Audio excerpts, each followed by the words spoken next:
ابھی ایک جماعت واپس آئی برازیل سے، وہ کہنے لگے کہ ہمیں جو لوگ بھی وہاں کے دیکھتے تھے ہم سے 2 سوالوں میں سے ایک سوال ضرور کرتے تھے، یا تو ہم سے یہ کہتے کہ آپ سارے کے سارے نبی ہوں، ہم کہتے توبہ توبہ، ہم نبی نہیں، ہم تو اپنے نبی کے امتی ہیں، لیکن آپ کو کیسے شبہ ہو گیا کہ ہم نبی ہیں؟ وہ کہتے کہ ہمیں اس لیے شبہ ہوا آپ کے چہروں پر اتنا نور ہے کہ اتنا نور نبی کے چہرے پر ہو سکتا ہے، امتیوں کے چہرے پہ نہیں ہو سکتا۔ یا ہم سے یہ پوچھتے کہ آپ سارے کے سارے حضرت عیسیٰ علیہ السلام کے خاندان میں سے ہو، ہم پوچھتے آپ کو کیسے شبہ ہوا کہ ہم عیسیٰ علیہ السلام کے خاندان میں سے ہیں؟ ہم تو ان کے خاندان میں سے نہیں ہیں۔ وہ جواب میں یہ کہتے کہ ہمارے گھروں میں عیسیٰ علیہ السلام کی تصویر ہے، ان کی داڑھی بھی ہے، سر پہ ان کے پگڑی بھی ہے، یہ دونوں چیزوں آپ لوگوں کے پاس بھی ہے، اس لیے ہمیں شبہ ہوا کہ آپ عیسیٰ علیہ السلام کے خاندان میں سے ہو۔ یہ تو ابھی تبلیغ کا کام اپنے صحیح معنی اور مطلب کے لحاظ سے امت میں ابھی چلا نہیں، ابھی تو تھوڑا تھوڑا شروع ہوا ہے، اور اس کے اللہ بڑے بہترین نتیجے دکھا رہے ہیں۔ یعنی ایسے بھی انسان ہیں جن کو اللہ تعالیٰ بغیر ظاہری سبب کے ہدایت دے رہے ہیں۔ ایک ساتھی ملا نو مسلم، میں نے اس سے پوچھا کون سا مسلمان آپ کو ہدایت دلوانے کا ذریعہ بنا؟ اس نے کہا کوئی انسان ذریعہ نہیں بنا، مجھے خود اللہ نے ہدایت دی۔ پوچھا بھائی کیسے اللہ نے ہدایت دی؟ اس نے بتایا کہ میں سویا، میں نے خواب میں دیکھا کہ شیطان آیا، اس نے آ کے میرا ہاتھ پکڑ لیا، میں نے اپنا ہاتھ اس سے چھڑایا تو میرا ہاتھ چھوٹ گیا، شیطان دوبارہ میرا ہاتھ پکڑنے لگا، تو اب میں بھاگ پڑا وہاں سے، وہ شیطان بھی میرے پیچھے پیچھے بھاگ رہا، میں جتنا زور لگا کے بھاگوں شیطان اتنا زور لگا کے اور بھاگے، میں بڑا گھبرا گیا کہ یہ شیطان میرا پیچھا ہی نہیں چھوڑ رہا۔ آگے دریا آیا، میں نے اس میں چھلانگ لگا دی، شیطان نے بھی اس میں چھلانگ لگا دی۔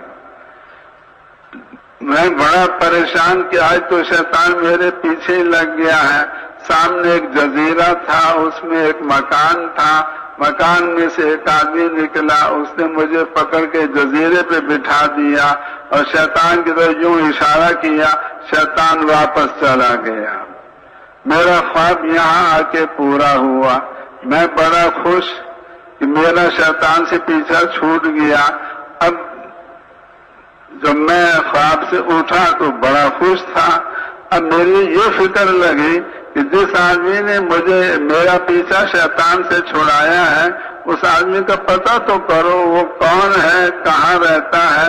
میں نے خواب میں اس آدمی کو ایک دفعہ پوری زندگی میں دیکھا، نہ مجھے اس کا نام معلوم، نہ مجھے اس کے عطا پتہ معلوم، نہ مجھے اس کے کوئی اور بات معلوم، کس شہر میں ہے، کس کام گلی میں ہے، کس ملک میں ہے، کچھ پتہ ہی نہیں، خواب میں دیکھا۔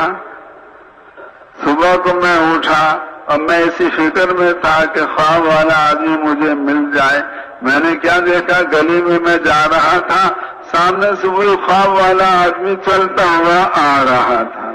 میں دوڑ کے اس کے پاس گیا، اس کو چمٹ گیا، چومنے لگا۔ اس نے مجھ سے پوچھا کیوں چومتے ہو مجھے؟ میں نے کہا آپ نے مجھے شیطان سے چھڑایا ہے۔ اس نے کہا میں نے تو آپ کو زندگی میں کبھی دیکھا نہیں، میں نے کیسے چھڑا دیا آپ کو شیطان سے؟ تو اس کو میں نے کہا میں نے خواب ایسا دیکھا تھا، اس میں آپ آخر میں آئے تھے اور آپ نے شیطان سے میرا پیچھا چھڑایا تھا، اب چھڑاؤ میرا پیچھا شیطان سے۔